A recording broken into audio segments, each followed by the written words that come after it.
They delayed the release of the game for another 6 months. All right, I guess we're adding some time to this one. Guys, got a couple more side quests to go on. I like how you think the Elder Scrolls 6 is only going to be delayed another 6 months. Yeah. Oh, no. I'm talking about I'm Grand Theft certainly coming Auto. out with the remaster of Fallout New Vegas first. Yeah, I'm yeah. like, I would not be surprised if it's another 6 years before we hear another word about the Elder Scrolls 6. Oh, 100%. I know it's in development, but I'm pretty sure they're prioritizing other stuff first. Okay. Sorry, I was having... imagine that, audio issues. Oh. Just trying to get the microphones to work for the this one. Hi, guys. Hello. Hello. Oh, hello. I'm happy. We're here, finally. Sorry about that.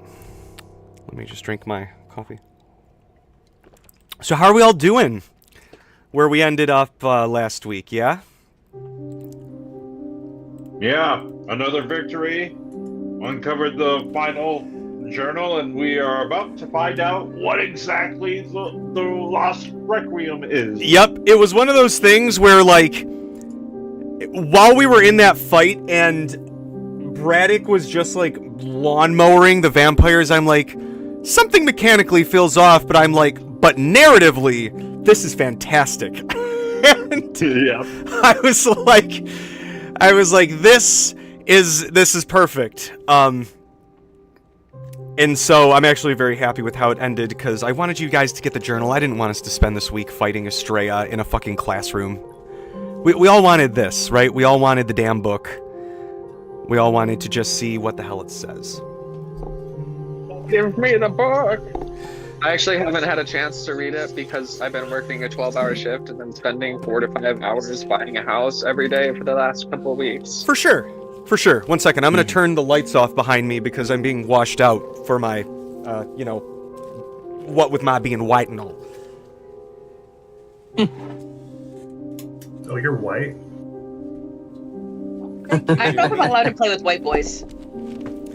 So I want to show you guys, first of all, and this is for everybody, Jeremy and Liz, you guys have young kids that I think will get a freaking kick out of this. There we go.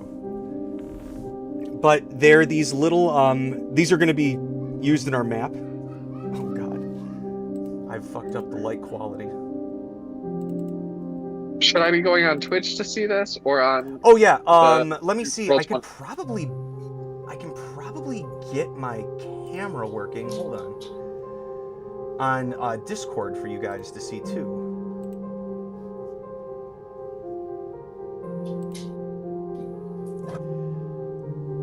And It's thinking about it. buffering.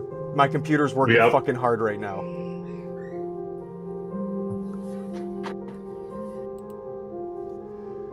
But if you can see me on stream, eventually you guys might see me on the Discord once my camera decides. Oh, I know, I understand why, because I'm using the camera on my stream right now. But, He's holding broccoli. yeah, well, it looks like broccoli. Basically, this is construction paper, and I saw my daughter watching like a YouTube craft video, and I thought, oh, that looks really fun and easy, and it was just like a green construction paper, and they rolled it up into a tube, and then I just used some masking tape because I'm just going to paint over it anyway. But then you just like scissor cut around the top, and then you fray out the edges, and I made these in a bunch of different sizes, so I'm going to put them, and they're going to be like scatter, like heather, and bushes, things you guys can hide behind. I've got ones that like figures can fit inside if you're like, I want to hide in this bush. Like I'm pretty happy, and it took me like, I put like 2 episodes of like an anime that I was watching on, so like 30 minutes of commitment to make like, I made like 12 of these. Fucking awesome. But yeah. Nice. It's a lot of fun, and the kids might have fun with it too. You can do a bunch of fun like colors and everything. But it was, okay, I'm not yellowed out completely now. But it was a lot of fun, and I think they're going to look cool on the table. But I just Do wanted you to know show what Expedition 33 gestrels are? That kind of looks like those. the what ones? Gestrels from Expedition 33. No, but my son will know exactly what you're talking about when I... My son is pretty into eating paper right now. For sure. So, like, most of his books have like bite marks taken out of them. So it might be a minute before we can do that. For sure. Same, honestly. But I I'm think into shooter books too. Is that TJ? Is that like a sweater, like a hoodie sweater dress? This is a Snuggie that has Dragon Ball Super on the front, and it's very comfy. It looks cozy. It's very cozy. It looks like you're wearing a hug, a Dragon Ball Z hug. Ooh, I don't know if I'd survive that, but I They appreciate call it. that a punch. Yeah, Vegeta, you call that a hug? It's the most tender hug you've ever experienced. That is a hug, Kakarot! Fool! Alright. So, as John said, you guys got the 6th journal that reveals possibly what the Requiem is. But without further ado, because you guys asked to get a long rest in Level up. after the events, Ursula seemed like she wanted a long rest as well. And even though it seemed as though Yennefer was going to bother her. But before Yennefer left to go bother Ursula and be a thorn in her side, she did bestow upon you the keepsake that she has been holding on to for seemingly a fucking long time, like a couple hundred years. Given to her by Aaron Veld himself for safekeeping, so that other people cannot get their hands on this information. Now, I'm gonna give this isn't giving anything away, but I'm gonna give mad props to Kenna. I gave them this journal probably almost a year ago on a one-off night with Dylan and his friends where they played in the past. And I offered to let them know what was in the journal even though it wasn't filled out yet. And they said, no, I want to wait to be surprised with the rest of the group. Wow, Kenna truly is the best of us. Yeah, okay. I'm Yennefer, by the way. All right. So, I assume you guys are like, oh yeah, sure, let's go get some sleep, as soon as you get into, like, the SS whatchamacallit, it's just, like, ripping up the journal pages, looking at them. So I'll give you this before... I was like, we're gonna do nothing but combat tonight, and I'm like, no, I just gave... Immediately. Say what? There's gotta be a spell that's like, read this book immediately. So... It is filled, but you notice there's a different tone, and the first entry kind of facilitates that. A growing dread has started to overtake me, and so I loathe to say this final journal will have little of my daily journaling, and more to serve as a contingency that this knowledge will be passed down. I offer my contributions. May we someday learn how they may actually be used for good. A. The next entry. Tonight I was visited by a strange vision, a dream so vivid and real. I found myself... God, this fucking music. I found myself looking at a series of spheres, spinning about one another in an endless spiral of countless spheres. There, one singular orb, distant and alone, set apart from the others. It demands my attention, much to my chagrin. Back in your bed, please. Sorry, Nora came out. Hey, no problem. I mean, I imagine that you probably had to say that to, like, Chrisitha at some point, too, when she was stealing something from somebody. Hey, back to bed. You just gotta work on the soup a little more. In all my years traveling, and with the birth of the twins, I had been given the chance to reflect on the travels. I noticed that the possibilities that lay within the raw cosmic forces that flow between the realms were nigh endless, if only they could be wrangled. And then there's a whole bunch of equations. I don't know if my Discord is working, but if you're... no, it's not. But if you're looking at the stream, I can hold it up at least. This is mostly for Liz, but it's... I did see the equations last session before we... These are actual equations. I'm sure they're mostly unfinished, but they're actual things. Not this bullshit. all of the fantasy stuff, but like all the math equations up top, like these are all actual equations for things kind of relating to what we're talking about in this journal. I looked it up to make sure there was real math in case I didn't bullshit, because I knew Liz would be somebody that would actually know if I was making bullshit up. So I tried to find something. Anyway, on these notes, very simple. You guys have seen this before. It says like item plus the Heart Forge. You get a fragment, which is part of cosmic power. You can see down in this right here. Gosh, that looks really familiar. That symbol looks really familiar. 13 fragments of cosmic items. It says early experiments hint at success of sanctioning off demiplanes. And then you see another side note that says pastoral band application ? And then you see at the end of that page of equations, it says in big words, I have completed my research and design. The Requiem is ready. Now keep in mind, this is way back during the siege at Discgate, like 275 years ago. But the next entry is, my years have been God, this fucking music! My deepest fears have been confirmed. Shayla has fallen to Belfacor's twisted words, believing the Requiem a means to an end. There may still be a chance to wrangle her from her grandfather and Luritan's honeyed words, but first I must ensure that my research is preserved for those who may come after, should I succeed for this ensuing escapade. By the gods, if Brundlefly was still working with me, the tongue lashing she would give me for working to such an idiotic end. For all her mad science, she seems particularly interested in steering her experiments away from those that border on quote-unquote world ending. And then there's a few more equations of things that I think are actually relevant too, and they might actually be connected to the ones up there, I don't remember. Oh! And then there's this. I know some of you know this. It would obviously have a different name in this world. I don't know what we would call it. God, the Fibonacci, would it just be the Veld equation? But the entry says, the endless possibilities that have unlocked themselves. It feels like we're dancing with the precipice of eternity with each day of research. And then some scribbled out notes, mostly, but that's because I fucked up the equations.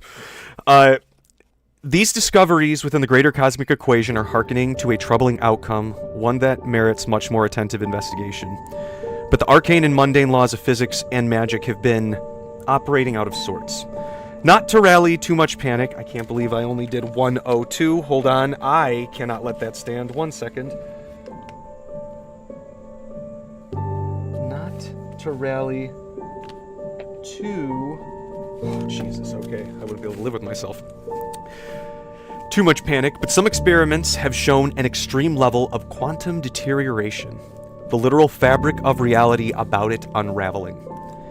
Areas of extreme arcane energy seem to draw the most concentration of this phenomenon. My goal now is to learn more what this strange flux in reality, and perhaps to see how the Requiem may help to solve these fluxes. What had begun as an experiment with concentrating cosmic energy may soon become something of a greater savior than I'd ever thought. This will merit deeper research. Then there's a big blank. The next entry, I was wrong. I was so egregiously, pridefully wrong, and Belphegor played right into it. How could I not see the greater picture, the greater possibilities? The downfall of all great minds, ego, of course. My pride was fed, and my vision became rose-tinted. There is much to divulge and share, but I've always had a problem with brevity, so allow me to begin all this with a story.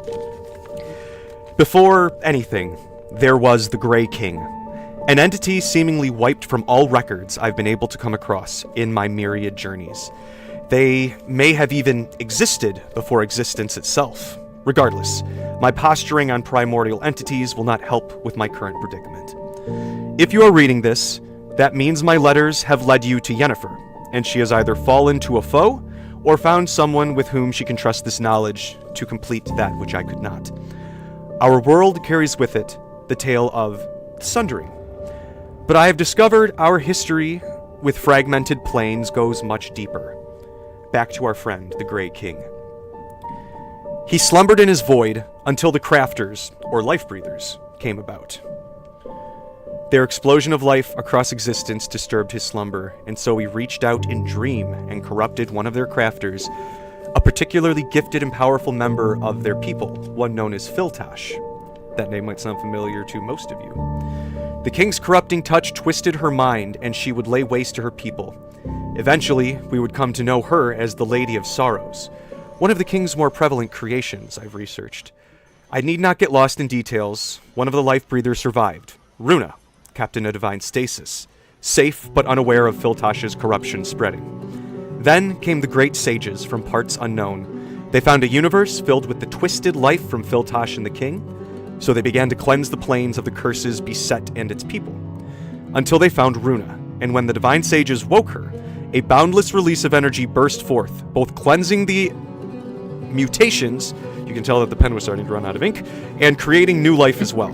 But this was now too much, and the Grey King had risen from his slumber. Thank you, music. The sages Runa and a swath of mighty heroes, both divine and mortal, banded together to defeat the Grey King and those who worshipped his void-like embrace. But even together, all seemed lost in the presence of the king's immeasurable might. But then, the tricksters arrived. Like a tempest of cosmic chaos, they tore through the king's forces, using the power of a stolen sun to aid them. They managed to get their leader, Ad, to the king, moments before the Mad Titan would succeed at collapsing all realities, crushing them together, returning everything to nothing. That is, if Ad had not succeeded with his final strike, right at the heart of all the realities the Grey King was smashing together. And there is where things get somewhat interesting. A new world had been born, one where all planes could coexist throughout each other, all overlapping at one place where the folds of realities were overlapped. The Prime Junction. Now, this all sounds well and good, save for the fact that none of this matches our world. We've no Grey King, Filtash's madness, just some cosmic quirk, the gods' war and sundering some mad deity's vision for a new world, not symptoms of the Grey King's presence. My discovery of these numeric historical records, that's a fun word, as well as multiple sources from my research throughout the years has brought me to one unsettling but unwavering conclusion. Our reality is crumbling. But perhaps I am getting ahead of myself once again. When Ad pierced the knot of tangled realities, he succeeded in saving existence. But in truth, not all realities were able to become bound, some blown away in the explosion of the Prime Junction's birth. And ours was one of them. Our reality was only tied to this greater existence by small cosmic threads. At first, my inquisitive mind saw an opportunity. If I could fully sever our world, I could stabilize our crumbling world, one which I could see the cosmic destabilization starting to eat away at from the edges. Teluritan, while secretly under Belphegor's wing, only deepened my obsession to, quote-unquote, free our world from its cosmic chains. A world severed from the Prime Junction would normally crumble, but I had devised a device that would stabilize our rogue reality without fear of a quantum collapse. Perhaps we could even seek to reshape this liberated plane's reality into what could be something so much greater for the twins. Revelations would find themselves to me that would bring this dream crashing down. Shayla's grandfather Belphegor came to know of the potential of this discovery and sought to twist it to his own benefit. The Requiem would sever us from reality, as we know it, safely securing us in a faux dimension, and untouchable by cosmic entities such as the gods, Archfey, even the sages. But Belphegor learned of this and brought himself into the fold, seeking only to help his kin, as he said. But his schemes would come to light when I discovered through Gazrig that Belphegor sought to align with the other archdevils and usurp us as the final crescendo of the Requiem, cutting off the hells and all reality, making them the undisputed god kings of this new dimension. Belphegor's lust for power and control kept his mind on his pocket world while I made more startling discoveries, feigning ignorance to his true intentions. The more we toyed with cosmic threads, I found evidence pointing towards the potential fallout of the Requiem would result in a total multiversal collapse of all realities outside our sanctioned plane. As my research continued farther, the only logical route to this is to try and merge our reality with the Prime Junction. I would eventually bring this pertinent information to Teluratan's attention, hoping to turn his ear, but his allegiance to Belphegor is unwavering. My investigations into all this, it seems, must be done without my once closest allies being left none the wiser. I must try to find a solution to this. Balthiel and Sariel deserve to have as much. My world can be ripped away, but now my children's safety has come under scrutiny, and I cannot rest until I can come to some way to halt Belphegor in his machinations. Then there's a whole big artwork page where you guys can see he's got like a kind of assemblage of spheres over here, and it says, "Even with the Requiem, our sundered world will eventually deteriorate. Belphegor is either too stubborn or proud to heed my warnings." And you can see this kind of little collection of worlds having arrows that go over to this giant, huge, fucking just like, maybe my ADHD went a little crazy collection of worlds. Who knows? This will be in the chest, by the way, on Sunday. The next entry, I've discovered an arcane thoroughway, a cosmic highway. It took me to the Prime Junction. There I saw a city even grander than Tabla on its finest day. Oh, the wonders that lay beyond. And Belphegor is content to see it all die for his control and power to grow. This is a tragedy and all my doing. There's a little note at the bottom. If the Requiem also results in the unraveling of the greater multiverse, then it would be a total snuff of all life everywhere, everywhen. We're almost done. There is much more than this new yet familiar world of Prime Junction has for me to learn, and perhaps in some hopeful future I may get the chance. I have been blessed to be able to make several visits without drawing attention. Sorry, this is the next entry. But Shayla and the others will begin to snoop if I keep disappearing for too long. And then the last is kind of two big dumps. Ew. I know, it's just drawings of poop, but he's a talented artist, so you're like, oh wow, that's a great poop rendering, but also I don't really want to look at it. Of shit. Yeah. Like Weird. Let me see. I have been forced to make my moves plainly as possible in these dwindling hours as the heralds of the gods make their way to the grand stage to play out this facade for the sake of reality. You guys can roll a history check if you want on that to figure out what he's referencing directly. I'll roll a history check. Uh, Ooh, 17. Nice. I'll give it to you with that. This is referring to sort of like the grand event at the siege at Disgate were 3 heroes that had kind of reached semi-divine levels and the favor of the gods with like direct blessings from all of them to stop Veld from opening up Disgate. That was his whole shtick, and he was going to do it to bring it was a very grand and arc necromancer and very on the nose. But they thwarted him. He's never been seen since, and Veld kind of just became a grand historical figure. Until you guys. So, he seems to be writing this knowing that this is coinciding with basically hours, maybe a day before that historical battle took place. Okay. Azrael has cut off the archdevils at the head, bringing these heralds and Belial's bastard Dante Westrin to dethrone the herald of Asmodeus and handicap Belphegor and his cohort's forces from breaching the material plane and marching on Runa. Gazrig has intercepted Teluratan, and while she is unlikely to vanquish him in open combat, she should at least be able to achieve a stalemate, so long as she has her hammer nearby. And aside from the few fragments they have in their possession, I've seen to hiding as many as I could throughout the world in my grottos. Good luck getting to those unscathed. And then this is the very last entry in the very last journal. The construction at the Heart Forge in the Burning Reef has progressed at an alarming rate. Boons of Belphegor's inspiration for the new engineers they've found. If we do not sabotage them, they may soon be capable of forging new fragments, which would greatly benefit them should more of my fragments go missing, quote unquote. I've asked Gazrig to plant numerous little, quote unquote, fail-safes throughout the Heartforge to keep many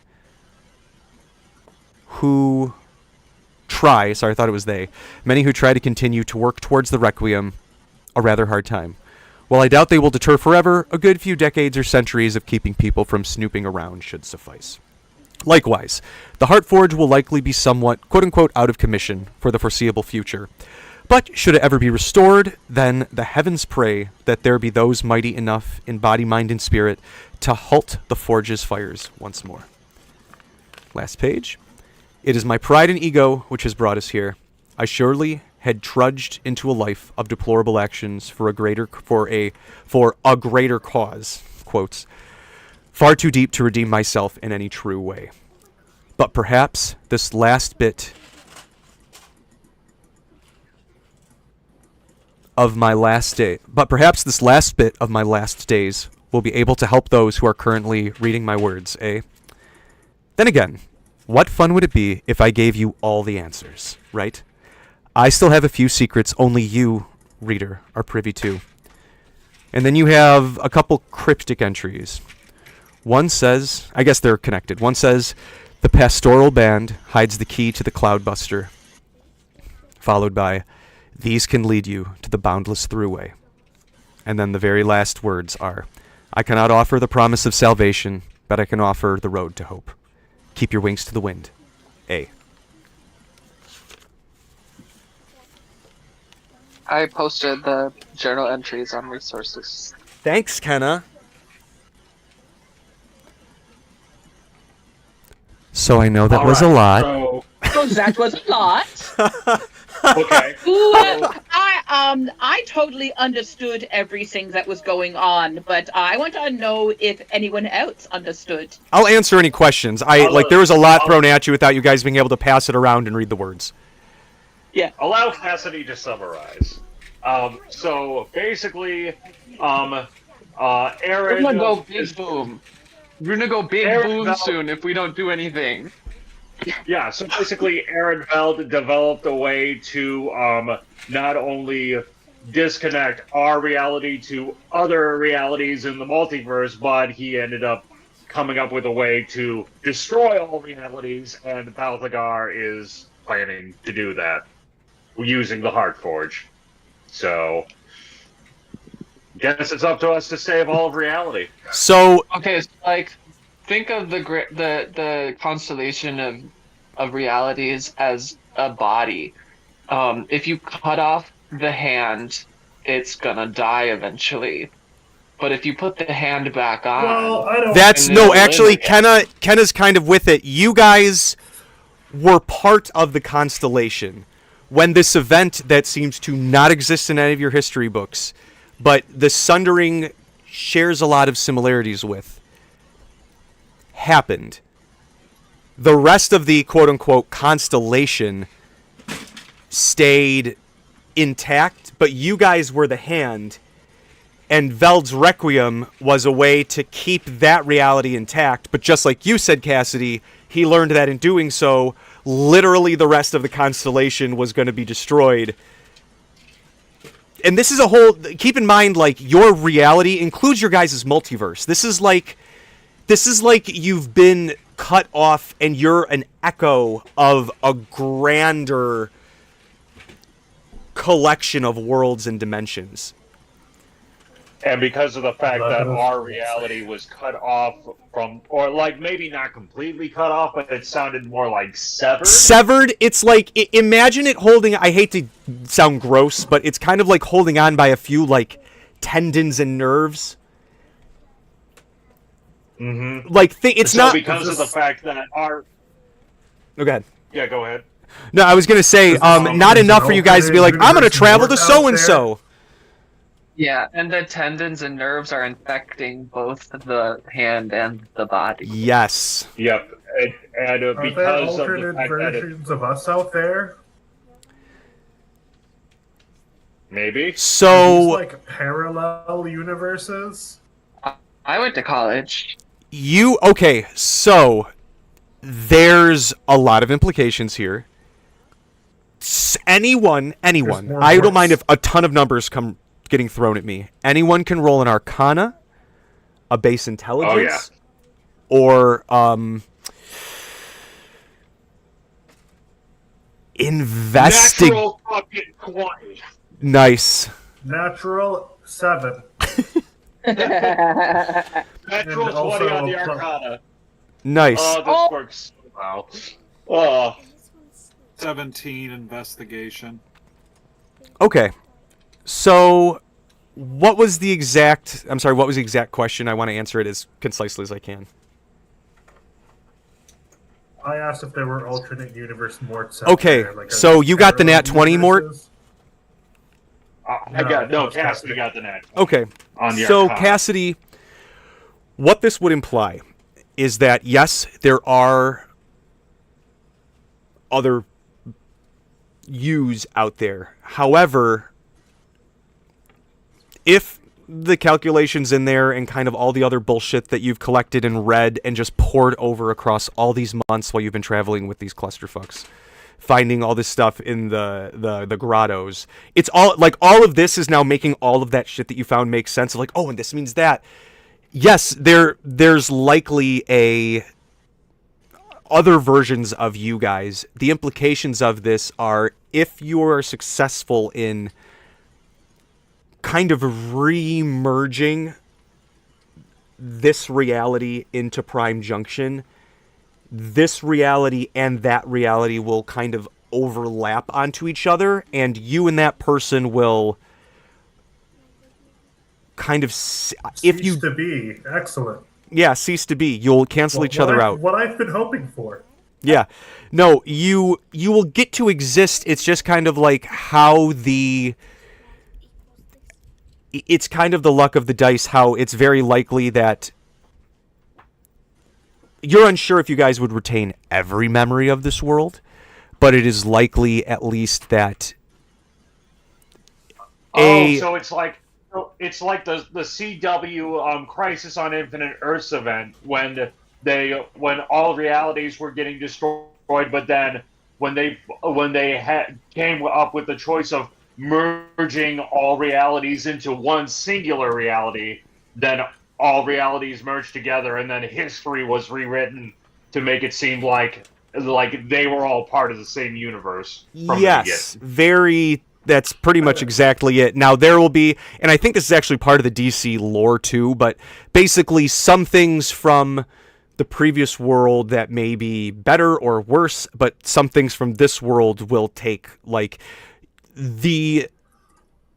you're unsure exactly what. You feel confident that you guys and the people here would still feel the themness, but it's unsure exactly like, you know, did you turn right or left one day? Did you... I don't. I think this idea scares Mort because he's not sure if he's just going to be him anymore after this is all over. There's also a possibility that you guys, depending on Cassidy, and this is within there, depending on your proximity to, like, the merger, you guys may just become, quote-unquote, quantum, like, anomalies, where you as yourselves, because you're just sort of, like, at the blink point, might just be. You might just get to kind of, you are still you, everything that you remember is still there. There's not like your sense of self is gone, but you're unsure what that might mean for any family. Yeah. What'd you say? Yeah, but go ahead. So then there would be two Sermias, is what you're saying, and I could make out with myself. Yes, actually, if you found yourself, you could in a very large multiversal world. If you found the other Sermi, I would allow it. That's what she spends eternity doing. It's the other Sermi is instantly going to be seeking out the same thing, though. That's Yeah, I did say I So was it's going to gonna be live easier. forever. But now this is, they're living forever to try and find each other across eternity. I don't. So, on Can the I- other hand, There are the I other don't spells want for to that. make a comparison. Can I make a comparison to another piece of media? Yeah. Sure. Yeah. TJ, you accidentally stumbled into the entire plot of Final Fantasy XIV. Oh, really? So you know. Yes. That's fucking Like- hilarious, dude. Like, I came up with this while I was like mowing the shockingly lawn. close. Yeah, shockingly close. That's so funny. Like I don't want to get too far into it because like it's there definitely are some key differences, but like interesting because I need you to know like I have one tattoo and it's Final Fantasy 14. Like, That's so funny, dude. I was like, I know this isn't like an original thing, but it was one of those things where the world had changed so much. And it was one of those things I was like, do I... Hang on. I'm going to put us on a quick bio break for the stream. Yep.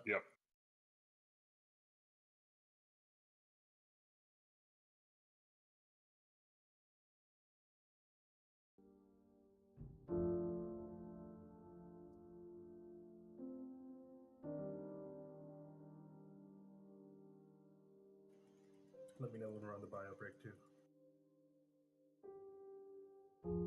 Yeah. One, I want to preface all this with saying I don't say that as like a bad thing because I know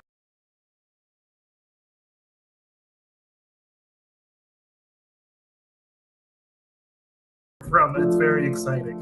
Like, I it's so take funny because anytime you compare something to Final Fantasy 14, Jeremy, I assume it's as a compliment.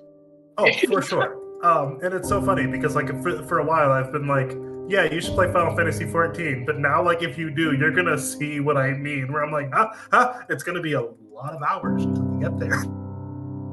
But Yeah, I once you figure get there, it's you're like, gonna be like, oh.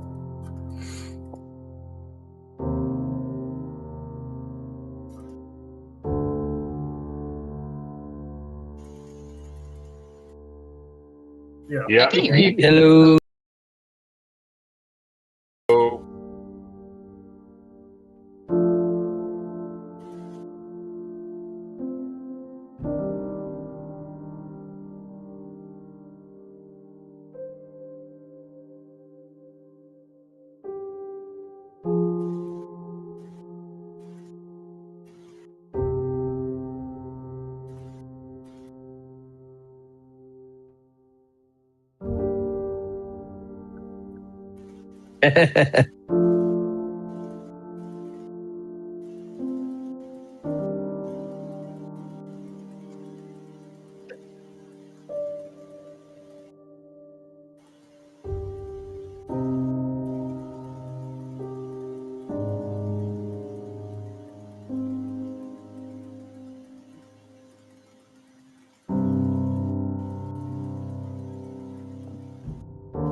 Yeah. Is yeah. When you come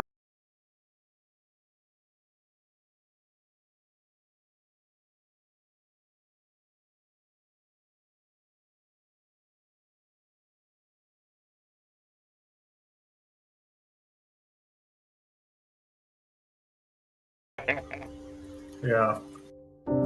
I so my squad who I play Final Fantasy 14 hit MMORPG with, we put a lot of RP in the MMORPG, so like we all have like really in-depth character backstories and in our like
I'm back.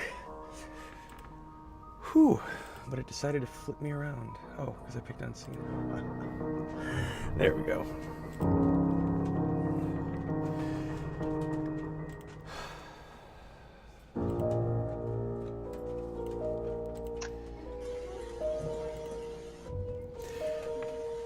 I So, we're don't know back if he from heard break. you.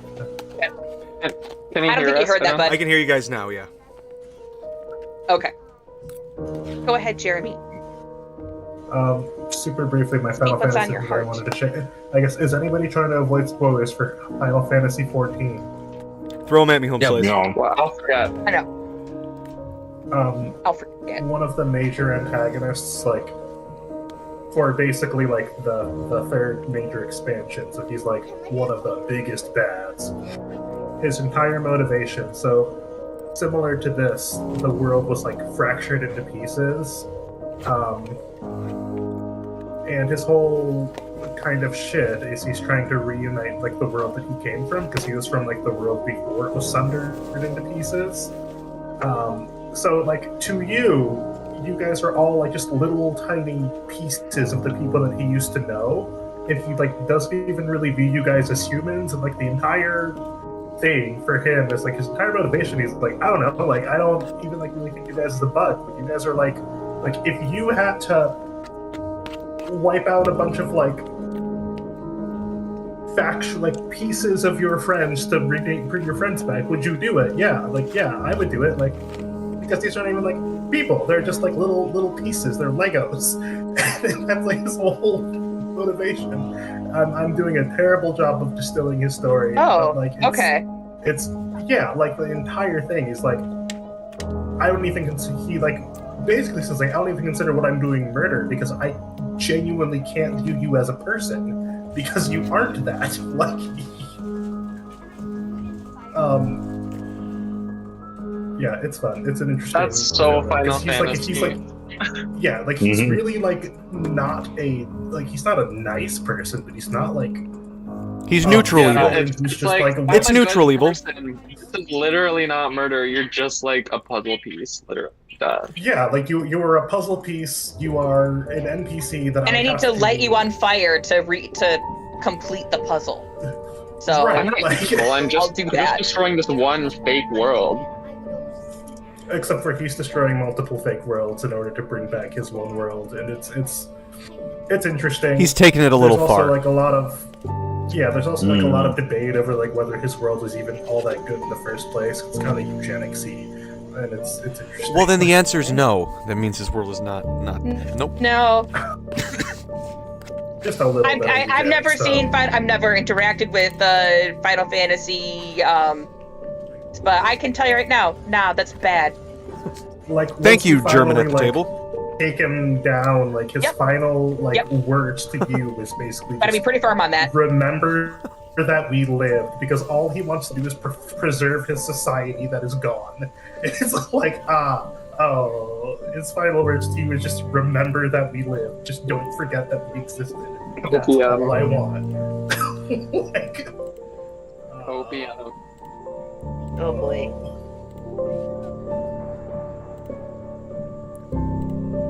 anyways, that's all. Stop it! You're It's a- giving it's a TJ pretty good ideas. villain. I mean, like Jeremy said, that's kind of what's Pretty happening bad. here. I didn't even. That's kind of why Mort was like, "What happens if we merge?" That's I was actually my thinking reason about for this. Final I was actually Fantasy. thinking about this upstairs. The way that Veld frames it, and the way that I've kind of framed it, Veld, fucking the way I wrote it. Sorry, is. So, dude, he's making some crazy shit up the other night.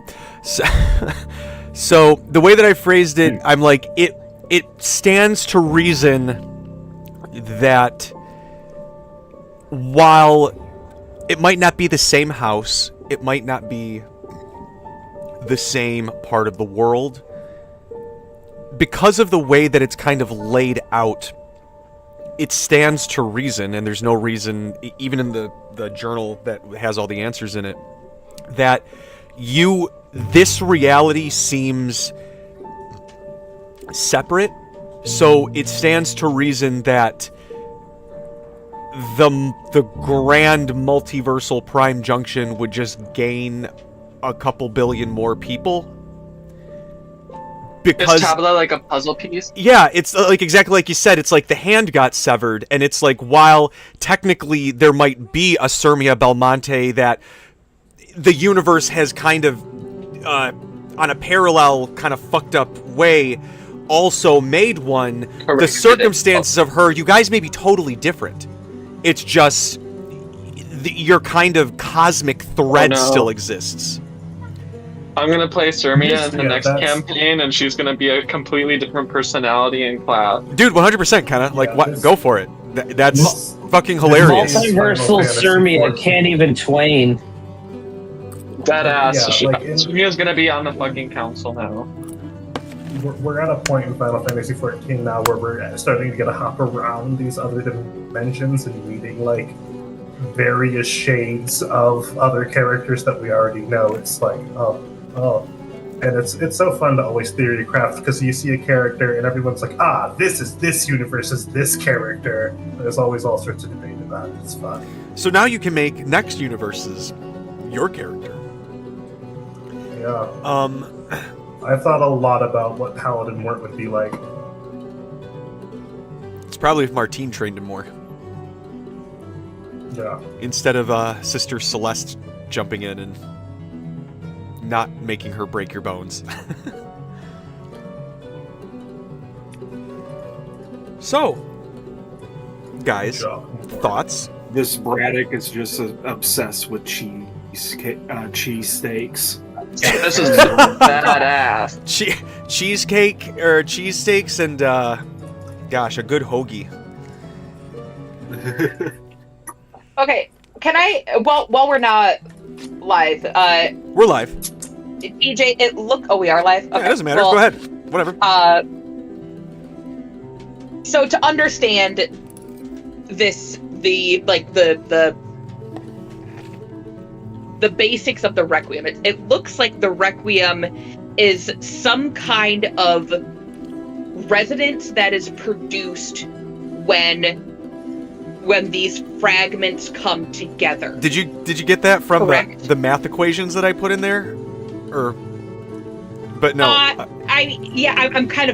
I'm trying to piece it together here. It's there's obviously like a big arc. I don't really understand what that's the without certain vibe. Like that's the general like he doesn't give like and then step one this and then step one that, but you get the sense that it's exactly what you said. Like it's basically like a resonance that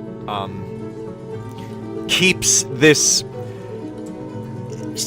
that completely severs this plane from the prime junction, which should make it dissolve, like it should just destroy reality, but the resonance from the Requiem will keep it intact. Okay. Eventually Veld realized through his studies that not only will it keep this world intact if he severs it, that the infection, like Kenna said, would kind of spread into the greater multiverse and destroy all outside reality, outside of this pocket dimension that used to be just a part of the main existence. And then through his further, and then he's like, well, that's not great. Like, I'm evil, but I'm not like a Nazi. He's like, I'm a psychopath. I'm an American. I'm evil, but I have principles. Yeah, exactly. But so when he brought this up to Telluritan and Belphegor, they're like, yeah, who fucking cares? Let all those people die. And Aaron Veld's like, oh no, oh god, nope, uh-oh. But it was kind of like, way literally couldn't turn back if he wanted to at that point, so sought to basically sabotage from within. It seems that Azrael, who you guys met through Paxton's Warlock and then through Mort, seemed to have been one of his direct fellow saboteurs, as well as Gazrig, who directly seemed to go against Telluritan in the past. You got a sense that they broke up, but you weren't exactly sure how. Yeah. They're in a fight right now. And that, yeah, they're fighting right now. They're not talking. It's been a couple of centuries. I sat on the remote, but I don't know where it is. That's how the fight started, actually. It wasn't Aaron Veld. It was, where's the remote? Sorry, I was supposed to mute myself. Oh, no problem. But and then he saw through his further research that not only would the outer greater worlds get destroyed, the sort of micro multiverse that this world's Runa has been living in for millennia, billions of eons, I think is once it gets at billions, like eons, that too would start to deteriorate. So eventually everything would just be nothing would ever exist before, after, it would just halt time and space. So we have this. Obviously, there are a lot of steps before this, but we have this choice between stabilizing the waveform to merge with the rest of reality, or cause this resonance eventually causes chaos. It devolves into chaos. Correct. So, or allow this resonance to descend further chaos, and which will eventually crumble all other realities. Correct. Like an infection spreading. Okay, including all our right, own. Yeah. including our own. Yeah. So we merge, or everything crumbles. Yeah, you basically merge, or buy yourselves a little more time than everywhere else, but the Archdevil, who's kind of orchestrating this, didn't care about Veld's warnings.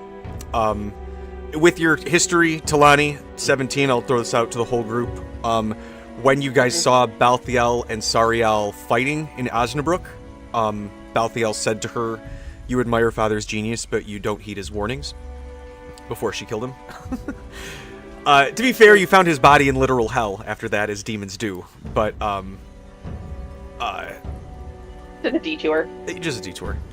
But yeah, I'll answer any other questions, clarify, talk, decide, other than, like, you know, the frog demigod that you're looking to maybe deal with in the next couple hours after you sleep. Yep. I understand this is probably something like you open the journal in, or like put on some tea. It took. I remember very little from differential equations, so I'm pretty proud of myself for figuring this shit out. Nice. It's literal. I typed in quantum mechanics equations, and I was like, that looks the most complicated. And I found multiple sources that had the same equation, so I'm like, that's all I need. I got 4 or 5 like college sources citing this photo. I'm gonna copy the one that looks like I can fit the most information in there. Like I recognize that we're talking about waveforms. That is what I recognize from this. That is it. And it's so funny because I'm like, the Requiem, it's like a thing. It's like a magic thing, and you're like a resonance, and I'm like, that's exactly what those equations. Yes, a resonance. It's a Requiem. Oh my god! Like, how did I? It's like, does my nose hurt from walking into the point hard enough? Like, holy shit! But yes. Yeah. I think that's beautiful. The Requiem is a magical resonance. Yeah. So to clarify, the big bads that we are up against, they are trying to sever the hand completely, so to speak, so that they alone can rule over our reality, not realizing that if they do that, it will cause the erasure of all realities, including our own. Mm-hmm. And the Heartstone Forge is the key to completing that severing. It seems that the Heart Forge is where they plan to hold complete, sort of bring together all of the fragments they have, make new ones that they don't, and then perform the Requiem. How many fragments do they need? 13. It's not all of them. And how many do they have that we know of? That you know of? Hold on. They have... Where's my pen? I think we counted, and it was like 13 to 16. Yeah, they have close to all the ones they need.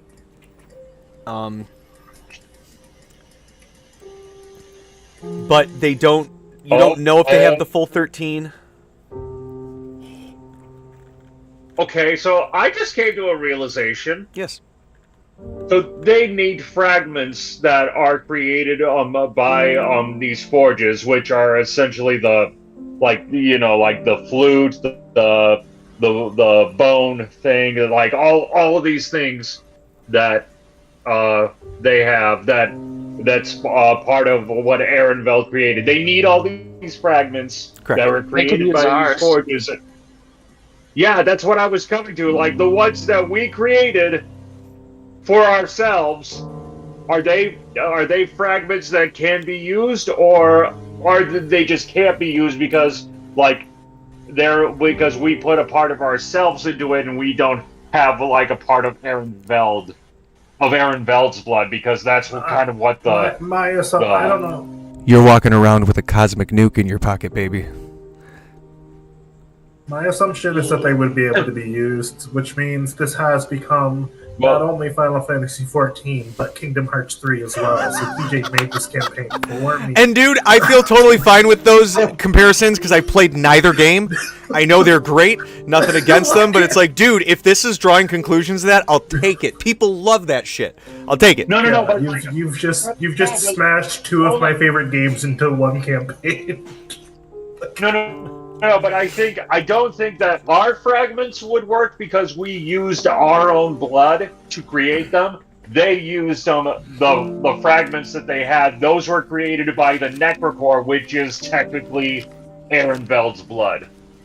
Yeah, but you used he used the body of a dead god. We don't know what the Necrocore is made out of, technically. The studies that you guys have show that the Necrocore, like forge, it's not like molten metal. It's basically, I think it was a Nephilim that he had strung up, the same kind of thing that Loscan is that you're about to fight. But it was basically a god, like a fake god, and they bled him out, or like a false god, or one that had fallen out of favor, one that kind of lost their divine power, but they were still like god adjacent. Not bled out though, right? They're actively bleeding. They're actively bleeding because they are immortal, so they technically continue. Those like 6 batteries that you guys stopped, and to keep in mind, that's one that Veld built himself off of his design, hidden away. You haven't found schematics of this particular forge in anything that you've looked through yet. But it's using divine blood, not semi-divine. It needs to be like a pure cosmic creature. And gods are not the only kind of them, but a cosmic creature. Rare, powerful, but there are them. He wrangled one, killed it, and then before they could reform, for all intents, as many of these creatures can kind of heal very quickly, he had devised this machine based off this apparent heart forge you guys are hunting for. This is back in when you guys were in Morsk. And this machine basically halted the regeneration just to basically make up for the blood bleeding out. So it was basically an ever fueling factory of god blood that constantly replenished itself. But once those batteries shut down, the gods' nasty energy started to, gods reforming probably fuck up the environment a little bit. And you guys were kind of, 15 feet away from it, so it affected you there. Who's to say what the heart forge, the original the heart forge of the gods. Keep in mind, Veld and Brundlefly, who were the ones who discovered this heart forge way back in their youth. This one seemed to have been used by the literal gods themselves to forge their weapons and armor. And he based his, the one underneath the Veld Bonvillain family estate in Morsk, off of that, but obviously more compact and hidden, so as not to, bother the townsfolk. Mrs. Smith does get so upset.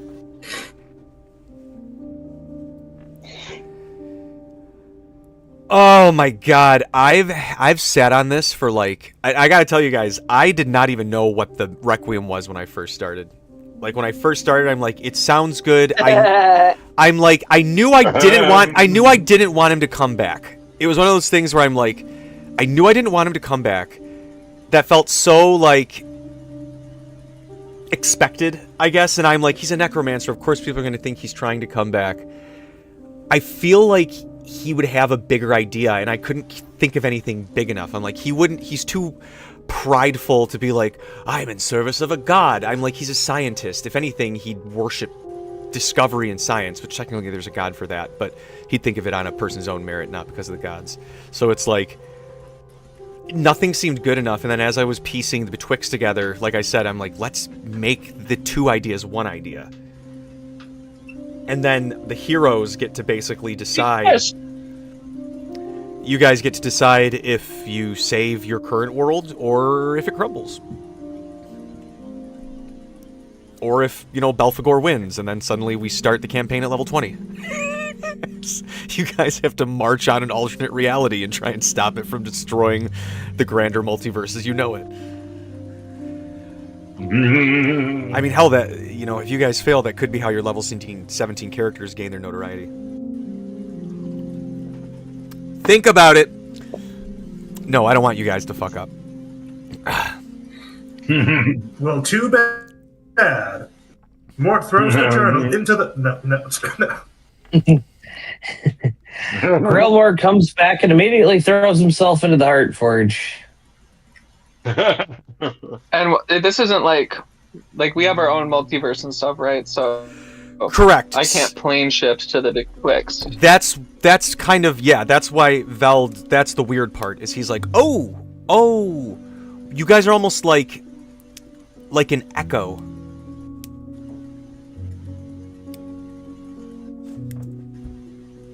Is that too sad? No.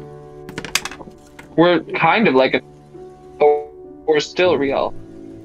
Exactly. It's one of those things where you're definitely like, it's not like you are negated, your existence is negated by all this. It's just like, it would seem also at least hinting at that you guys are not the only world that this has happened to. You guys are not the only kind of reality that fragmented into like a smaller kind of microcosm of the bigger picture. But it also sounds like our universe is like we are part of the severed hand of the constellation, but there are other universes that are also a part of the hand. Right. It's like that's going through the same thing we are. Each like bone on the digit could be a separate like multiverse echo from the greater constellation, and you at least have an opportunity to save yours.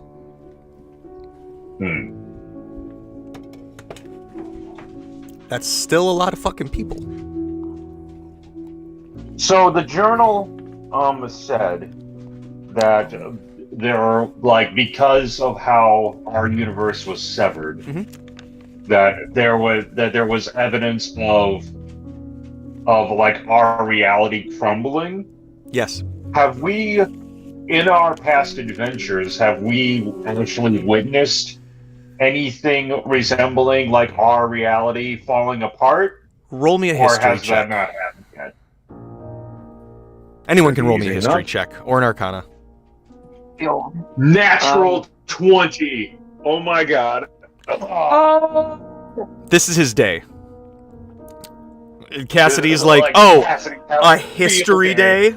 A day about learning? Don't mind if I do. We're going to the library! Hey, I got one. You got one too, Sirmia? So, did you roll an arcana or a history, either one of you? I'm just curious. Okay. History. And so, what was it? You're looking at thinking of like things that you guys have dealt with. So, as you're looking at it,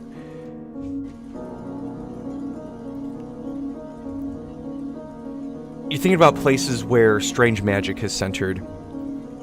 You are looking at areas where, like it mentioned in the journal, it's happening in places where there's a lot of magic that is concentrated. And as you guys are starting to piece things together, Sirmia and Cassidy, you guys are like looking at each other and kind of drawing out, in your heads and in the dirt where you were and making notes, and you guys realize that a lot of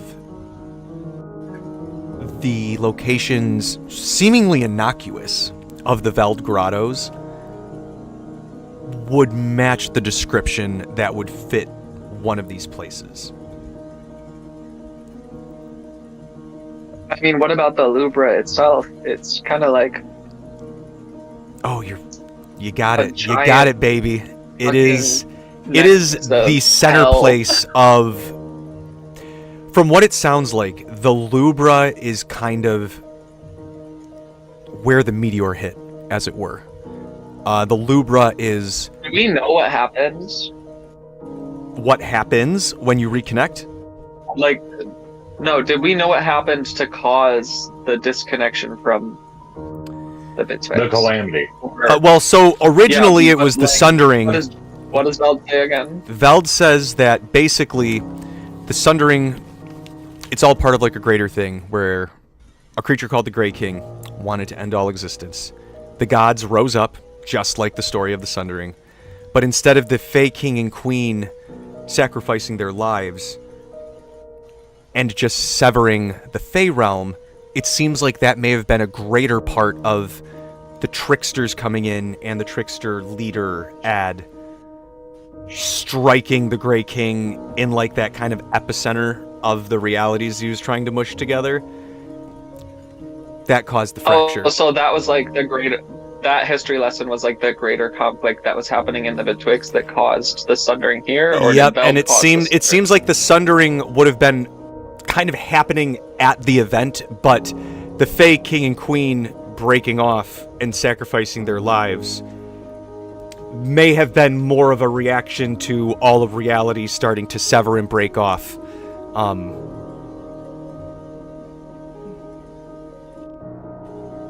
Also, didn't the sundering happen like 200 years ago? How does nobody remember the Betwixt? It happened 1,500 years ago. Okay. I mean, could there be like some elves or other long-lived There might be, races that but what Veld are noted. individuals? Now, part of that, yes. The other part, they'd be very old. Also, where the sundering and general cut from the greater multiverse happened was the original Elflands. So a lot of the elves that are left over were the ones who were sort of traveling when it happened. There's a few that survived the old, but it's mostly descendants of them. And Veld noted in his travels, this seems to be scrubbed from history. Okay. Could be there's Belphegor's a doing. faction Devils have a trying lot of to- time on their yeah. hands. Yeah, so like in One Piece, when the world government Like the tried Void to erase Century? all Hold history on. and I'm still knowledge of reading the One Void Piece. Don't say Century. anything too crazy. Hold on. I'm talking loud so I don't hear you. I'm still La, reading la. One Piece. Sorry. Okay, Have you met Brooke? didn't know that. Sorry. No, you're good. I'm kidding. I met the giants. I'm in Little Garden. I'm not very far. I'm only like Oh, wow. 100 Okay, you just met. chapters in. Okay. Okay. I will say nothing. I know. I already know, unfortunately. I've had some stuff on Facebook. You can for it. message me, TJ. Okay. You can message me if I was right on that. I might already know because I know some spoilers, but you know. Yeah. So, back so our original question when we were trying to, when we're trying to see if we came across anything, close to like our reality falling apart in our past adventures, and you said, like the areas around the Veld Grottos And were the most likely. the more that you think about it, there were like runes, magical insignia. Some of them was like, gosh, this guy's really just decorative. And the more you think about it, some, maybe not all, but many of these grottos may have, maybe not originally, he may have just chosen them because of their magical concentration, but also that would give him reason to study it. But it would seem that at least secondary function for these grottos, Veld had turned them into kind of like staples holding the ribs together. Oh, so the Veld Grottos were like so the Veld grottos are acting as like the like trying to keep the severed connection from completely falling apart. Correct. So have we been bringing the worlds closer to the ruin? You haven't destroyed a lot of grottos, to be fair. The grottos are pretty intact as structures. I think only one got destroyed, and it was kind of precariously built underneath a literal subterranean city, so rocks only fall one way, you know? Wait a minute. No, wait a minute. Was it the laboratory? One of them was the body of a fragment holder.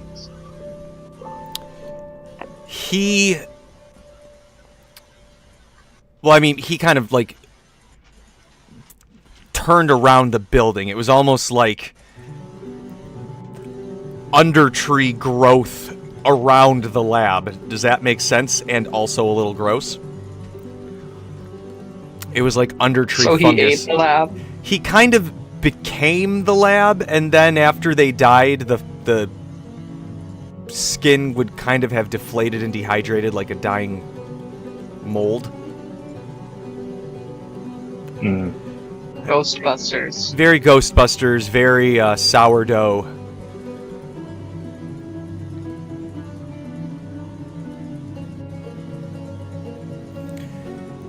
And like I said, not all of them are, but the one at Serpentbrook would definitely be a place because it had a lot of magical concentration at it.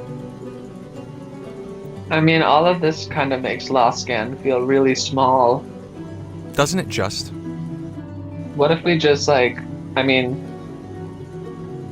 what if we, like, go after Loscan and then something happens, then all of it was for nothing?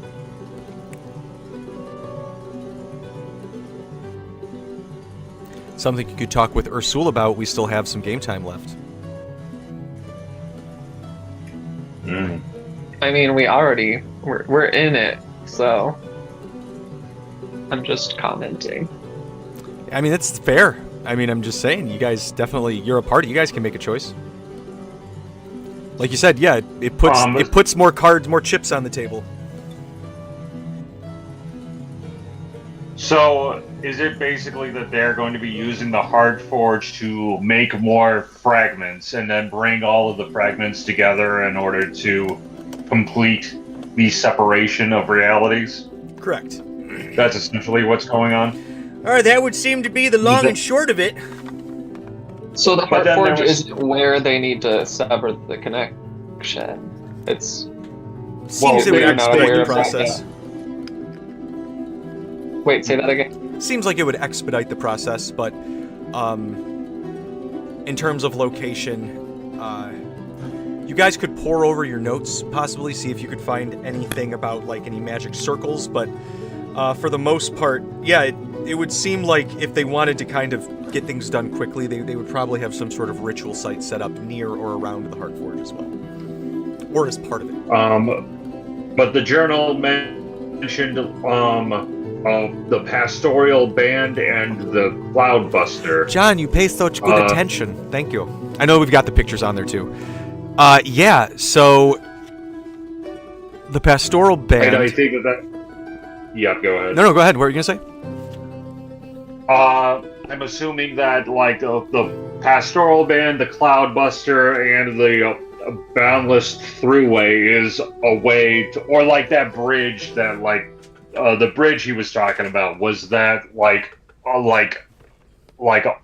he like found a way to get into the other reality that we were severed from.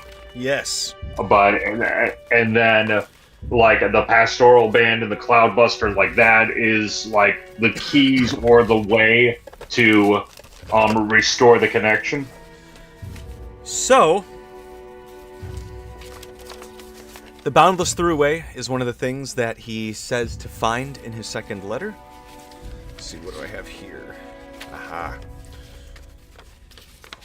So you should find like a cosmic highway. Yeah. Like the Bifrost. No problem. That should be pretty easy to find, right? Let me see. The Pastoral Band is one of the Veld fragments. It's their love and conviction to something is held within the relic. The Avatar of the Wild has an imposing name. Using the band allows for simple control over most plants, communication with animals, and an increase in affinity from Fae. While it exhibits the power of control, the creatures use remember and resent, so I try to refrain, especially with those who live within the infinite pastorals. No further elaboration on what that means. My own slice of... Oh, go ahead. No, it said, there's another note next to it that says, my own slice of inner peace, available at the speed of a simple turn of phrase. I wonder how the old forests will grow. I hope that I may get to see them grow seedlings. While minimally consequential to the greater world, something fall into something hands. I fear residents something pastoral's home. I keep saying something because it's check. Go ahead. History check to see if we've come across the pastoral band before.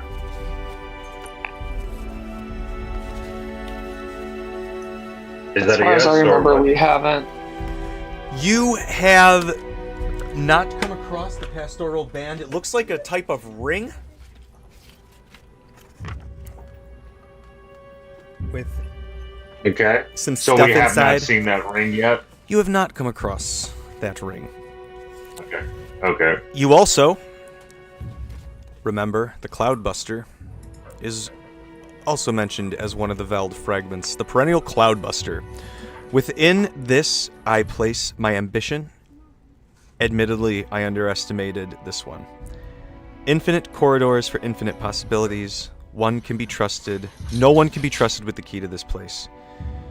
Perhaps the greatest of fragments. This must not fall into the hands of Shayla's burnt off, but it says K.I. Perhaps kin. But we didn't really have any context for that like a year and a half ago. Best place to keep it. So Mort, you're gonna love this. Yes. It says best place to keep it is likely, and then it's burnt off, but you can make some things out. You can see the letters T-O-M and M-O-Y. Oh, that's the city. That's the secret city. That's where I have to go to. Well, okay. Mort, Mort, what's going on? Maud, take a breath. What's happening? I can't.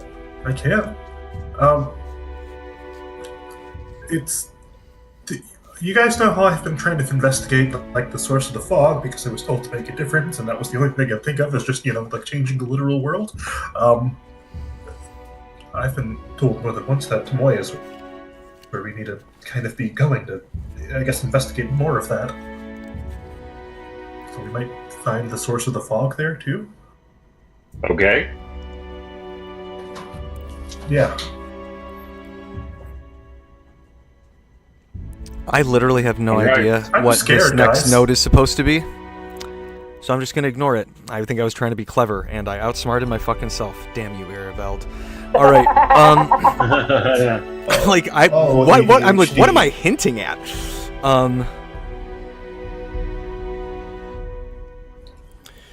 Let me see. There may be one person who I know can keep this safely away from problematic parties. No elaboration on that note. And lastly, it says the monolith's presence has drawn the attention of a unexpected associate ?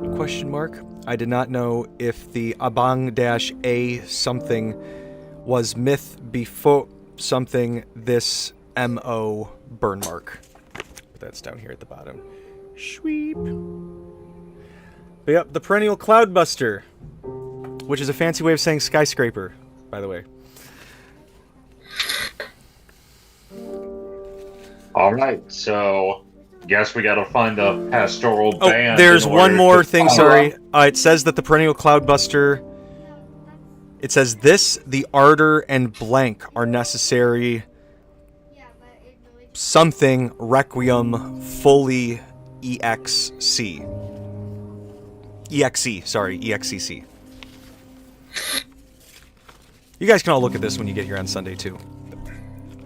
So, I mean, that kind of sounds like that it's required for the Requiem except something?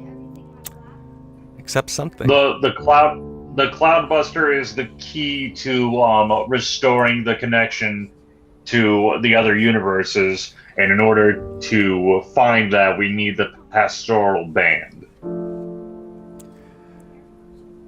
Well, I mean, when I heard perennial Cloudbuster, I just thought of Tabula.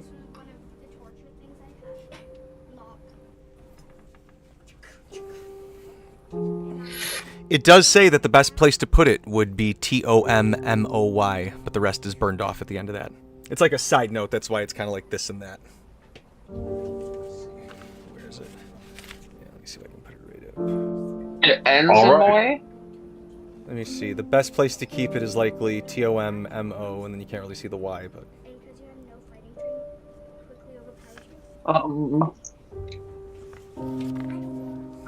How hard would it be for me to guess a location? You could do an insight if you wanted.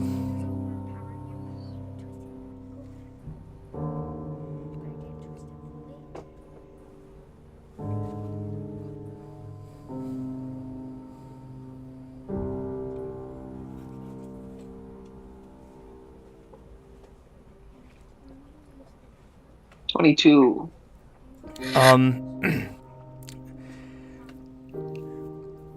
There may be more clues to be found in Tabula, but it would seem that according to Veld's direct notes on his fragments, that the perennial Cloudbuster might be in Tomoyen, the supposed non-existent city of undead at the heart of the mists. Oh, okay. So, we don't necessarily know where that is. Could even be Atlantis, for all we know. I mean, I'm pretty sure it's real. Well, I just meant underwater. Maybe I underwater. don't know about. We don't know if it's underwater so much as it would be in the fog. There's a bunch of magic shit Yeah, everywhere. I Who knows mean- where it is? It could just be in the fog. It could be underwater. But, like, one thing I know about the Lubra is that it's, like, 90% water. Mm-hmm. So, pretty sure we know what our next objective is in terms of putting reality back together. But I'm I gonna think worry the about most that pressing, tomorrow. but obviously the more pressing issue is that we have to deal with the Frog Prince before we head out. Yeah, and to kind of make that more, to frame that more, Ursul did mention that Loscan is a presence that may be approached by the cult as an ally if he's not dealt with after this kind of betrayal. Yeah, that's Yeah. right. I'm gonna go do some drugs about this. And that's when Sermia's like, "All right, everybody. Well, it's been great. I'm gonna go." Circus slaps her knee. Well, Yep. Well, time for me to hit the old dusty trail. Literally. Should I say the old dusty pipe? Oh. I'll do the dust off on whatever. Somebody's ass. I don't care. So, you all have a night. Some of you may sleep well, some of you may not. I'm going to, unless you guys decide narratively you just cannot sleep from this, I'm going to give you all the benefits of a long rest, because I know that was a lot for your brain to handle before going to bed. But some of you may be so mentally exhausted from the revelations that you just pass out and sleep for 6 hours. Some of you may lose sleep, but just sort of sleep in. Okay. Unless anybody wants to stay be up like, late I think my because- character actively loses sleep, I'm gonna give you the benefit of the long rest. Is anybody? So I'll stay up late because I only really need 4 hours. Does anybody not fall asleep? Talani pukes once or twice, and then she goes to sleep. Because if I pummel you within an inch of your life, I can cast sleep on. Honestly, You know what? That actually sounds pretty good. I really could. Yeah, I could go use for some- After the 4 vampire. hours. Yeah, I just do 200 damage to you and then cast sleep on you and carry you to bed. Great, thank you. Okay, so I know that Sirmia's like great swords, like super heavy and stuff, but Talani weighs like 300 pounds. How It's- does I will Sirmia need- to like I'll drag need- Talani? I'll need a strength check, but it's not going to be high for you, Sirmia. Okay. I mean, yeah, there's a calculation for carrying capacity, and my strength is 20. I know, but it's a But I don't know tired, what it. dead weight friend. Yeah. This is deadweight Talani. Athletics? She is meat. We can do athletics because you're kind of trying to pivot. Yeah, only a 37. You do a fireman lift. Yep, fireman lift. You carry her over. She's a cat, so she kind. It's aggravating at first when you try to like pick her up, but she's a cat, so like her midsection like stretches All the out like weight. another like 6 Yeah. inches. All Getting like the weight leverage. runs down either side. Yep. Yep. My liquid bones, like I keep like slipping out. it's Sirmia, it's like have you ever just tried to move a mattress yourself? How it's not the weight, it's the floppiness of the awkward mattress. It's kind of like that, but your best friend. And you eventually get her to your guys' room, and you guys you get a decent rest at least.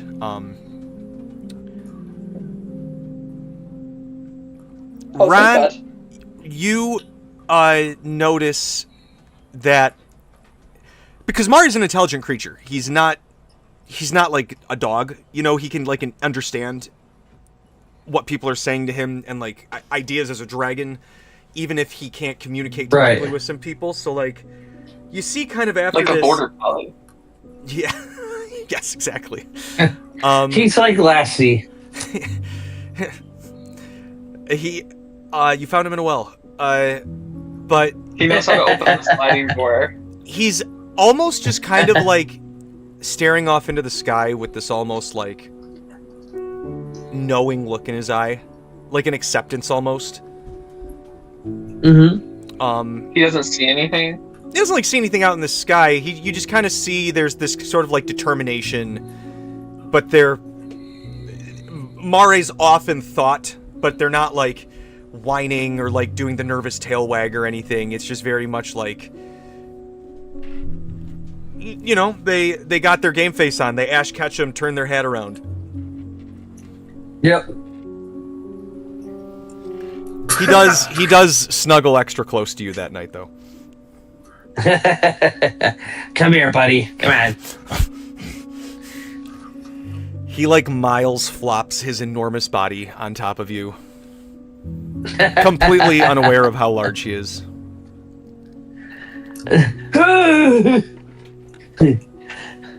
I think he just cracked a rib. He's like, I'm only small. Right. I'm just almost a baby. Braddock. Let me see. Is he here? Yes, he's here. Everybody's here. Fantastic. Wait, He yes? is. No, Mike's not here. Yeah, he is there. He is. Sorry, I thought he was me in the Discord chat. Did you hear that? I'm the DM now. We're leveling up, guys. Let's go. Yes. Yeah, that. Hey, you heard him. Level 20. You guys, Braddock, as you get back to your room, there is A level up cigarette. a level up cigarette. No, there's a letter that has arrived for you. It's from Martine. Just Reading that. yeah, it just wants it's letting you know the baby's doing fine. She's feeling some kicks. Excited for you to get back. Hopes to see you when you get back from Millbrook. Oh, that's easily done. Let's face it. For the second Braddock lands back on that island, he's at his door.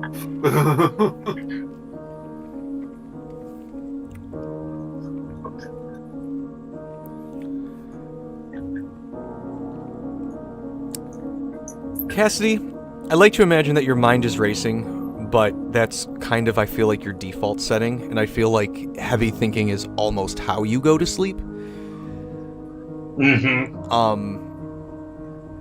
And so for you, honestly, out of everybody, as a scientist, might have the easiest time sort of swallowing what you've been told. I could be wrong, but I'm sure there's at least a pragmatic part of his brain that is going like, "Great Scott, the possibilities!" And he kind of passes off into his slumber.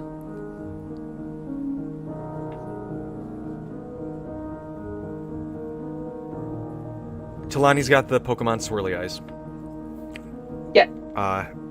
And Mort, as you go to sleep, you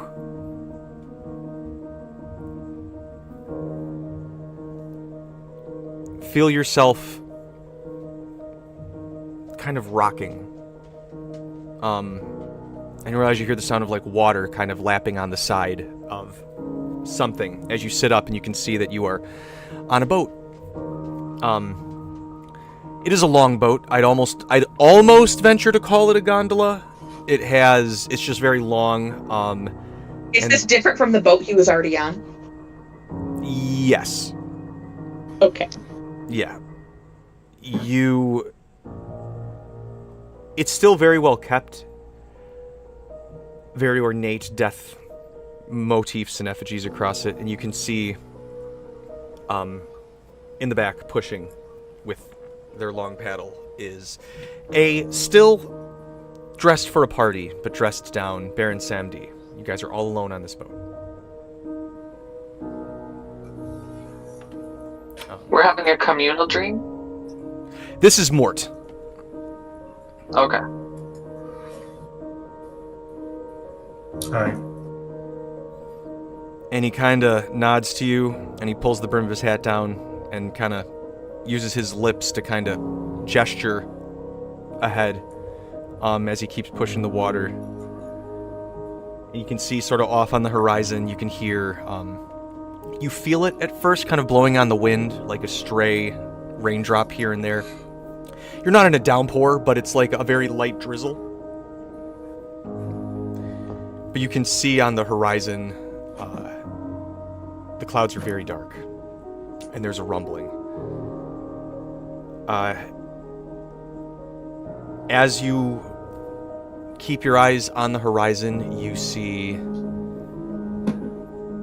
the lightning start to flash different colors. A light blue, a green, a yellow. Kind of playing this almost like aurora of like a dancing lights almost, but lightning kind of up in the clouds. Not a lot of it's really breaking down beneath.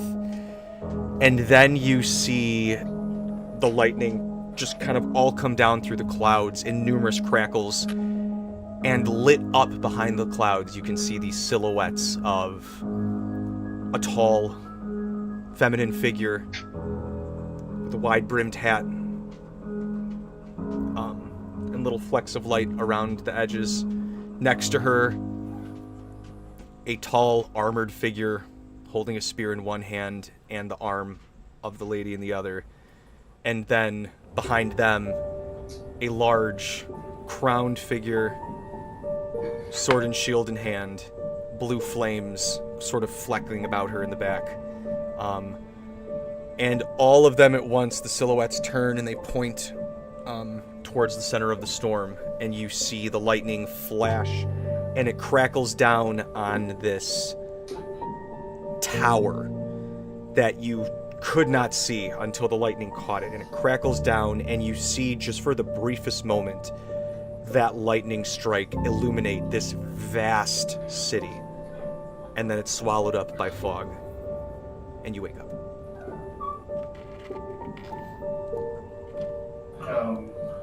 We're just trying to go back to sleep. But it's morning. You guys are well rested. We'll play for a few more minutes. She stands up and every bone in her body cracks. Yep. Cigarettes. Handing out cigarettes. You're no fun. You're no fun. You Why know would it's you a good expect fear cigarette. or poison from a frog dungeon? I use a 6th level spell slot. I understand. Hey, what are y'all doing? My cats are fighting. So you guys get the effects of Hero's Rest. We will probably break before we start the dungeon hard, so we can just all do it in person next week, but there's still some prep that I'm sure we can get in the next few minutes. Oh shit. I got a 10, but a 6. 16 HP. Nice. So you guys get 16 HP. All of these are on shard. Oh, sweet. Okay. Eventually, you are met by Bastien at the ship. Offers to escort you to meet with the Lady Ilbrook and her guest. I'll give a cigarette to Ursula and Yennefer too, since they're coming.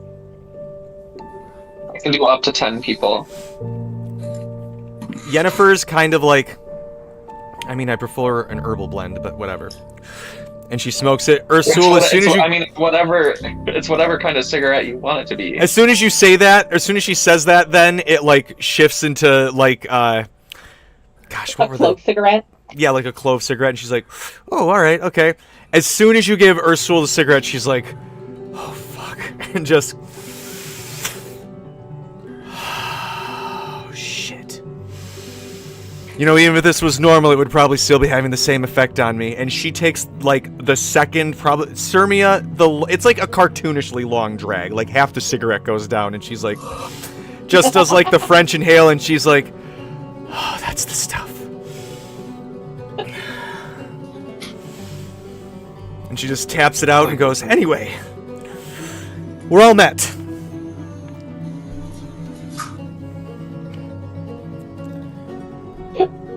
Kalani suddenly has some respect for this woman. Are you suddenly like, oh, she wasn't being a bitch. She cold turkeyed cigarettes. Yeah. Oh shit. Okay. She just really wants Yeah, a like drag. I learned way more about her motivations and all that stuff, and I'm like, okay, well, begrudgingly, I guess she's not like pure evil. But now I respect her a bit. Nice. Okay, She should have done that in front of Talani when Talani was a teenager. That's true. Being evil is irrelevant anymore. We need everybody to fucking save the goddamn. God damn it, that was so fucking cool. reality we live in. Fuck. I do drugs. Talani is a sucker for the vibe. Oh god, this is so much better than I could have hoped for. I was so dreading going into this night, and you guys were like, that's so fucking stupid. What are we even... That's it. I'm so glad. This is like 200% what I was hoping it would be. So anyway, let's keep going.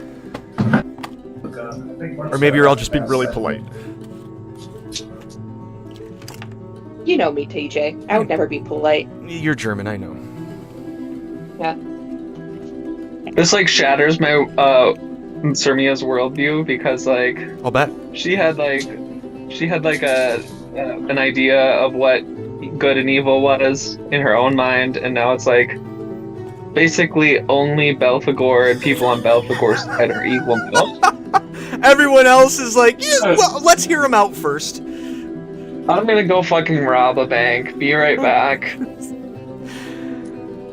Cassidy's all like, this is going to be the greatest intellectual challenge of my life. And then like he's going to be pouring himself into the journals and like trying to like basically he's trying to find the answer to the equation that so many people have tried and failed. Talani does have to punch you for being a nerd. Talani punches him for being a nerd. And I feel it through my armor. Yep. Yes, you do. Somehow she dents it, Cassidy. Nerd. Well, she just fully re-estrotted the armor. Mort is gonna. This might have happened last night, but Mort is going to definitely cast Sending and contact Jenny. Hey, you up? Yeah? Hello? Mort? No, that was the whole Mort. That was the whole sorry. spell. That was the whole spell. I feel like Hey, Mort. you up? You can now evolve your sending spell to be 28 words as long as the first 3 are "Hey, you up." Yeah. I'm fine with that. Yeah. Big news. Things are about to get really, really, really crazy soon. I will have to tell you more later. Love you. Okay, thanks, bye. One word. He considers that good news. They have to respond with "Hey, you up." Well, I said, just things are gonna get crazy. We'll talk to you later. Hey, Not I'm up. necessarily good. I don't That's know perfect. And what you respond with "I'm mean, up." but Aunt Nancy seems to be on edge in between our studies. Don't be a stranger. Love you too. Do I have a way to contact her that isn't just sending? Yeah. You have a direct magical connection to Aunt Nancy's place. Oh, great. You can they're part of your like cell phone on the boat. Great. I'm gonna just go to the boat phone. Okay. And just ring until they answer. Ah, shit.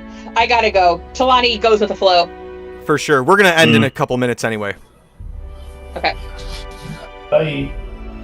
Bye. I gotta go with the call. There it is. Alright, good night, folks. Good night. Good night. Right.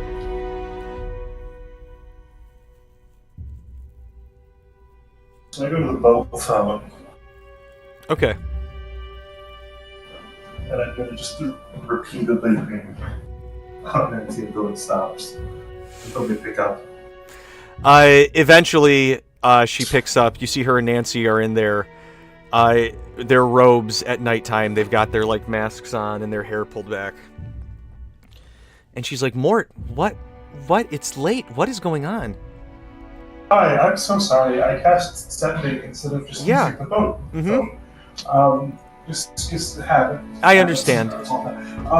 We found out a lot of things with the journals and stuff. Okay. Yeah, and I don't even know where to start, and it's all very, very scary and overwhelming. Well, just start at the beginning, and we can talk. Well, okay. Well, Mort starts at the beginning For of sure. the campaign. Swipe fade. Yeah. So now, what we basically learned is that our kind of everything isn't everything, and we're only a part of a larger everything.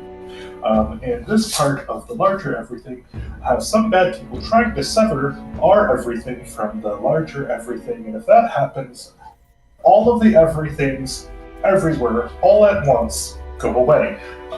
So we have to combine our everything with the larger everything, and when that happens, we might not be ourselves. That's what I've learned. Okay. Yes, so I guess if we smash our world into another world and we're not us anymore, I don't want it to be upset, but I love you very much. And that we are together in every iteration of reality. I don't know how far it goes. I don't know if the other everythings have other gods, and even beyond that, I don't know. Nothing yet. Yeah, that's all. Oh.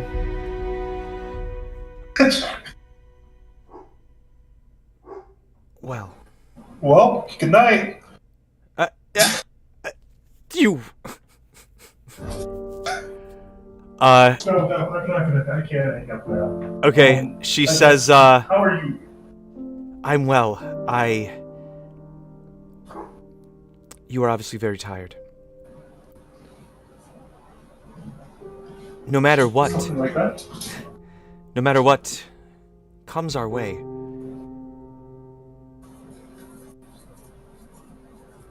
I'll be beside you, and we'll face it together. Yeah.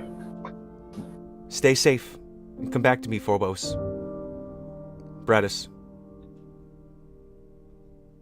Yeah, we're not gonna, yeah. We might also find the lost city or something like that, just so you know. And you hear Aunt Nancy kind of pipe up, and she goes, "The lost city of Tomoyen, you saying?" Yep. All roads lead to Tomoyen, that's what they say. Or I guess maybe no roads. Well, not that I'll be given too much, to my sources, but, there's a chance I can be doing some work on my end, and, see if I can be working on a way to maybe find our bearings on this, Tomoyen. If you can promise on keeping yourself from not dying till we see you next. I will absolutely try to not die. And I would even go as far as saying I'm not worried about your sources. I think if your sources understood the gravity of all this, you know, the sources don't really matter when it comes to the end of everything. It's more about me procuring if I can trust them myself. Right. But again, I think beyond everything, if they don't, if they want to be non-trustworthy, they need to understand that it's the end of everything. You'd be surprised how much that might be not much for convincing on folks, but, I think I got some good friends who could help us out, so I'll look on my end, and, if I can be finding out something about how we can get you to this lost city of dead folks, well then, we'll be doing our part, won't we, little Ginny? And she goes, Yeah, you know what? Nancy's been teaching me how to do some divination. First thing in the morning, I'm gonna put today's lessons to work, yeah? And she kind of gives a little... that's the girl. Alright. Well, we're gonna be getting to bed. This is gonna take a lot out of both of us. And, I'm sure, however you got your hands on that information, it took a bit out of you tonight as well. Oh, yeah, I've had many cigarettes.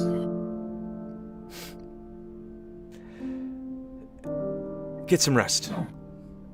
Mort. Yeah. If you need to Yeah, reach yes. out to us in the morning.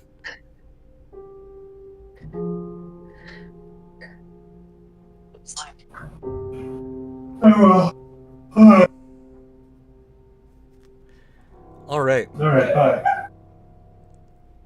So, we will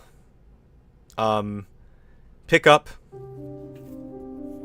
as you guys will have any kind of opening conversations and